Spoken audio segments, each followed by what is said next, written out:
All right, so our pages are dry. We've got one sheet that has all the color and texture on it, and we've got one sheet that has the white speckles for the stars.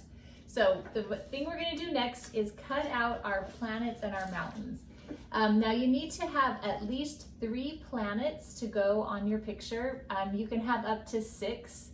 Any more than that, it starts to look pretty cluttered. So somewhere between 3 and 6 planets.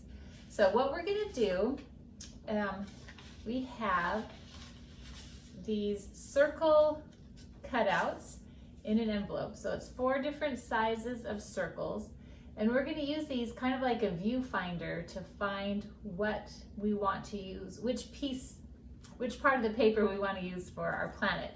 So we'll have this colored paper and we'll lay the circle on it and we'll decide, what do we want our planet to look like? Is it going to be purple and yellow? Is it going to be orange? Is it going to be this cool mixture of colors?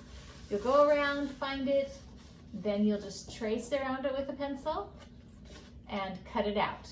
So that is what our next step is going to be. I'm going to zoom in close on Cricut finding their planets so that you can see what I'm talking about. All right, so we're going for 3 to 6 planets of varying sizes. You don't want them all to be the same size because then the picture isn't as interesting. So Cricut found the first planet right there and is tracing around the inside of the circle.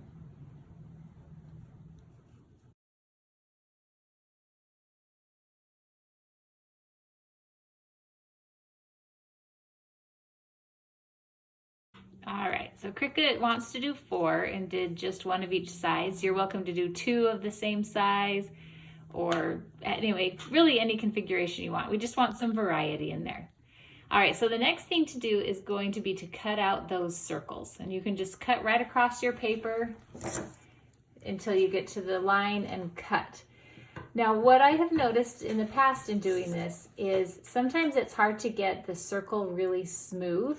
And so for me, what I found the trick is, instead of doing a whole bunch of short little cuts going around the circle, if you can do a long cut and turn as you're cutting so that you have only a few really long cuts instead of a whole bunch of short choppy ones.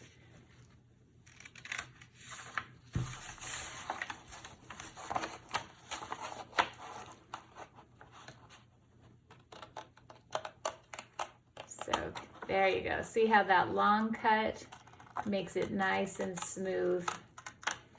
Just slide the paper around as you're closing the scissors instead of doing short choppy ones.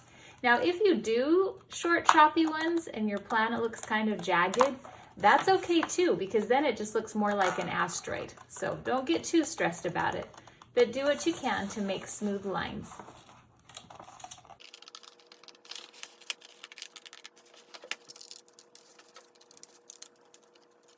All right, so Cricut has their planets laid out pretty much where they want them using just the top half of their paper. And now what they're going to do is to cut chunks of paper out of this that will become the mountains across the bottom. So to show you a little bit, over here with this one, they just cut chunks of paper out, and you can see like this is where a planet was that they had cut out, and they used that shape to just make a cool design for their mountain. Here's another section where there was a planet sitting, probably that one, that they cut out and stuck on here. So you can use the pieces. They don't have to be shaped particularly. They're just chunks of paper that you're gonna glue, kind of overlapping each other across the bottom. This one they went for all jagged shapes and cut a lot of triangles and points because they wanted it a little bit more jagged. But you can see that it's not super planned out. There's this piece that's kind of thin and tall. This one has 2 points. This one has some curves from a planet and some just jagged points. So it's just some shapes. You're just gonna chunk them out, glue them, overlapping each other a little bit. If any parts hang off the bottom, you can just trim them so that there'll be an even straight line across the bottom. So Cricut is gonna now cut out the chunks of shape that they wanna use to glue across the bottom of theirs.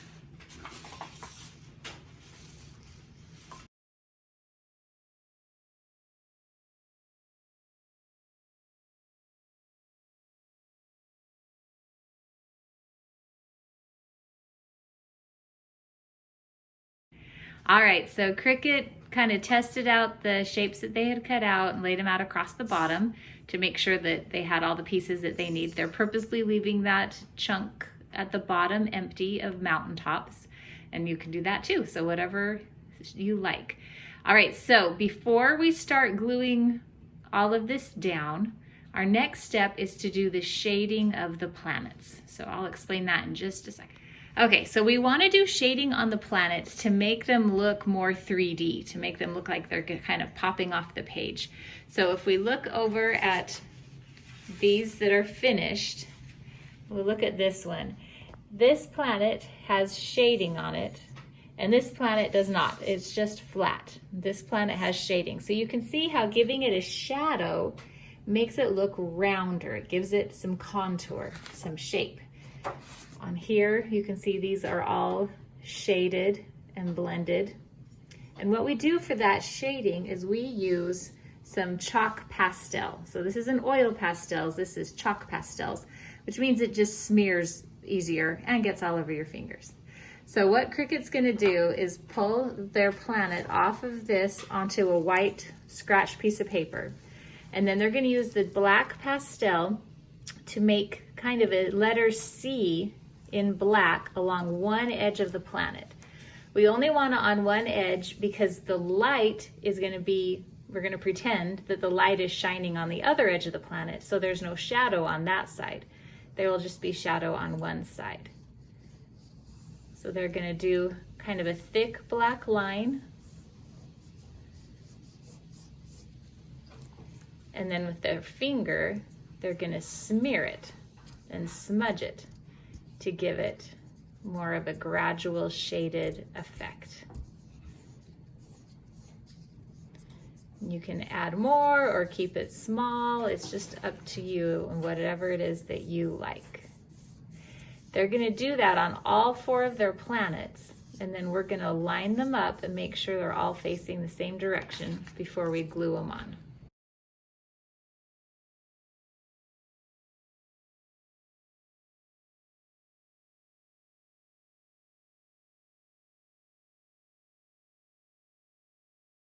Okay, so as you can see on all of these planets, the shading is on the same side of every planet. The reason we do it that way is we're imagining that there is a light source coming in from this side, so it's making this side of every planet bright. And then that means on the opposite side is where there's shadow. So we have to make sure they're all facing the same direction so that our eye believes that there's a light source on the other side. All right, so now the next step is to glue the planets down and also to glue all of the mountains down. And then we're going to be doing a little bit more shading on those mountains. All right, Cricut has all of the planets and mountains glued on that they want. So the next thing we're going to do is make the lines on the mountains that look like valleys and canyons and cracks in the rock. So if we move over here, you can see these different black lines that give it a little bit of dimension and interest. So here is the way we do that. First of all, you grab a piece of paper. We'll just use the paper that was underneath the planets, and you're gonna tear it. We want a jagged tear without straight edges. Yeah, that looks great. All right, so now just use one of those pieces, and you're gonna line it up wherever you want to have a line on your mountains. So you can, yeah, that's good. And then with the black chalk pastel, you're actually gonna draw onto the white paper, just along the edge of the white paper, you're gonna color a line going all the way down. And then with your finger, you're gonna push that black chalk onto the mountain. So yeah, just hold it in place like that, and then with your finger, just push that over.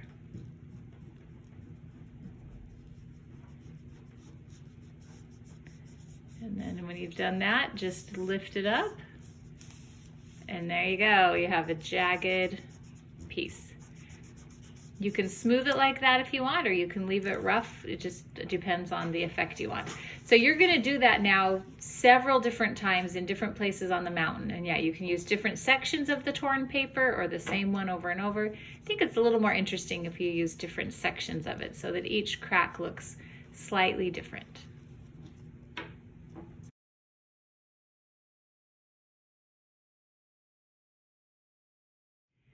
All right, the last thing we need for this picture is our city. So the city on this planet is supposed to look like it's inside a glass dome. So this piece right here. So we're gonna have Cricut make the city on their paper so that you can see how to do that. So in your envelope, there are the circles that we use for the planets, and then there are also these little rectangle pieces, and we will use those. But what Cricut will do is grab a circle to use as the outline for the dome. So you can choose any size you want. I recommend one of the two bigger sizes so that you can kind of have enough room to make your city inside of it. So they're gonna kind of move it around and decide where they want that city to be. You want this city to be a dome and not a globe. So the bottom of the, how to explain that. So you don't want, you want it to just be half of the circle instead of being more than half of the circle, because you don't want the base of the globe to be narrowing in. Okay, so once they find where they want that city to be, they're going to use the white chalk pastel. And this time they're going to draw a line on the black paper inside the circle. And then once they've done that, again, they're going to use their finger to smear that white chalk down toward the center. So you don't want to smear going across. So you want to smear pulling that white down toward the center. Yeah, just like that. And that'll give it more of a 3D effect. Okay. That looks great. Go ahead and pull that off. So now we have our glass dome. And so the next thing is to make our buildings in the city. So the buildings are just lines. I'm going to move it back over here to this picture. They're just vertical and horizontal lines, and that's it. Because we're seeing the city from far away, we're not trying to put any detail in there. So we just want the outline and the idea of tall buildings. So you get those rectangular pieces and then just dip them, the edge, into the white paint. And then you tap that white paint to make the buildings, just like that. And you can make different heights. You can make short ones and tall ones. And after you have the buildings vertically that you want, then you're going to use the short edges of the paper to make horizontal lines to give the building some width.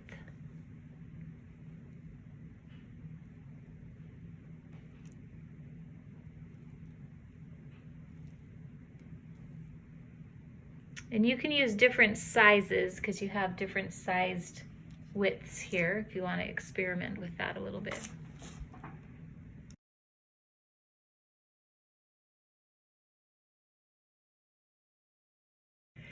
All right, now there is one last thing that you can do if you want to. You can make some shooting stars if you would like to, just with the white chalk pastel.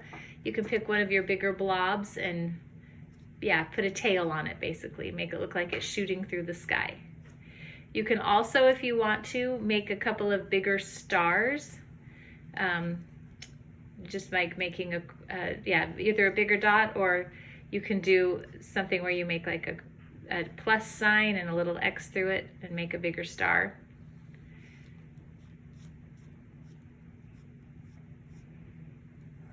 And that's about it. You are finished. Remember to stop before you go crazy with too many extra little things, and your picture will look great. And that is it.